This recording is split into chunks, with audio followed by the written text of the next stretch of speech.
வணக்கம். இப்போ பார்த்தீங்கன்னா மார்க்கெட்டு நேற்று முந்தானத்துலேருந்து அதாவது பேங்க் நிஃப்டி எக்ஸ்பைரி நேற்று ஸ்டார்ட் ஆச்சு.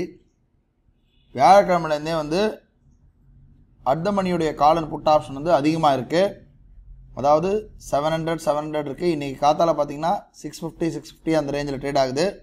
அதனால் செவ்வாய்க்கிழமைக்காக அந்த பட்ஜெட்டுக்காக இது ப்ரீமியம்ஸ் எல்லாம் ஏறிட்டுருக்கு. ஸோ நம்ம கஸ்டமர்ஸ் யாரும் ஆல்ரெடி நம்ம டெலகிராம் குரூப்லேயும் நான் போட்டிருக்கேன். யாரும் பார்க்காதவங்களுக்கு இந்த வீடியோ போடுறோம். செவ்வாய்க்கிழமை வரையும் கொஞ்சம் நம்ம சிஸ்டமில் பேங்க் நிஃப்டி பண்ணுறதை தவிர்த்துருங்க.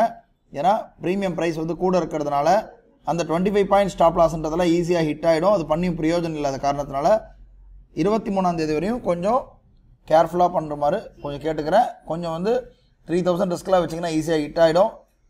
செவ்வாய்க்கிழமை முடிஞ்ச உடனே புதன்கிழமையிலேருந்து நம்ம கொஞ்சம் ப்ரீமியம் வந்து கொஞ்சம் கரைய ஆரம்பிக்கும். ஒன்றும் பிரச்சனை இல்லை. செவ்வாய்க்கிழமை வரையும் ப்ரீமியம் வந்து அட் த மணி ப்ரீமியமே 700 இருந்தது நேற்று, இன்றைக்கி 600 கிட்ட இருக்குது. ஸோ அதை கொஞ்சம் பார்த்து ட்ரேட் பண்ண மாதிரி கேட்டுக்கொள்ளும்.